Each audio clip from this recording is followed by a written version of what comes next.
Okay, well I've already up here now, so we're going to go ahead and work it. So we'll have it on there.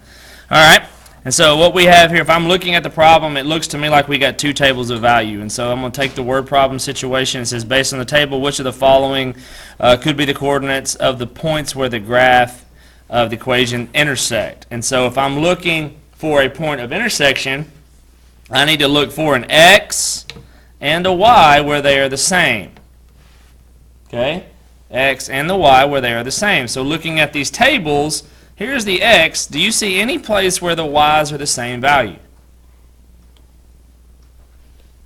As I'm looking at this table, is there any place where these y's are the same value? Because these are the y values. On your table, on your calculator, this will be y1, this will be y2. Okay, but what you're seeing, do you see here, like straight up view, 4, negative 5, 3, negative 4, 2, negative 3, 1, negative 2, 0, negative 1, negative 1, 0. So if I'm looking at the table, it's not clearly identified which one is it? All right, and so based on the table, it's not clearly identified, so I know it's not going to be a whole number, correct? All right, and so if I look down at my answers, we know it's not going to be the whole numbers. Okay, so that one can clearly go away. All right, and so what I would do is I would look, and here is a y-intercept, here is a y-intercept, and I can figure out how much they change, so I can actually get the equations and find the point of intersection of my own. Okay, and so for equation 1, for y1, I look down here and I find where the y value is 0. That gives me the y-intercept, so I have, here is the x value at 0, so the y-intercept is 1, so it's a plus 1. And on the y2, the y-intercept is minus 2. So I can actually create these equations. How could I find the slope? How could I find the slope of these two?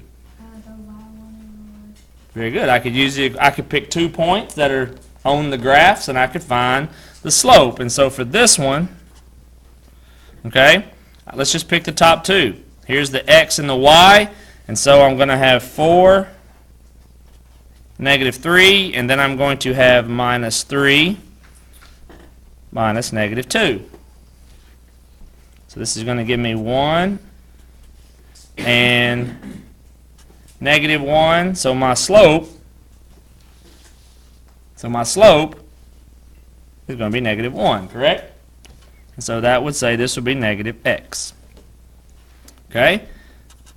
For this one, let's pick the same thing. I have negative 5, corresponding point for the x was negative 3, and then I could have negative 4, corresponding point of negative 2.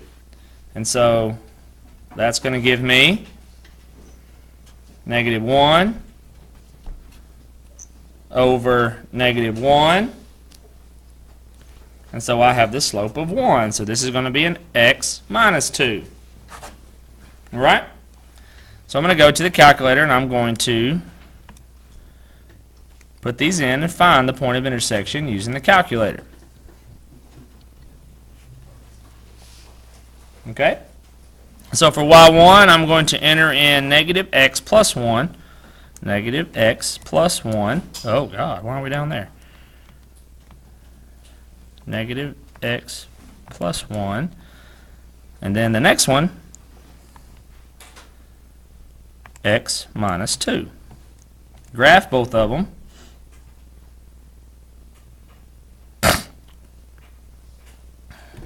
All right, and so we're going to go to the table. I'm sorry, we're going to go to the calculate. Second, calculate. Scroll down to intersect. Boom.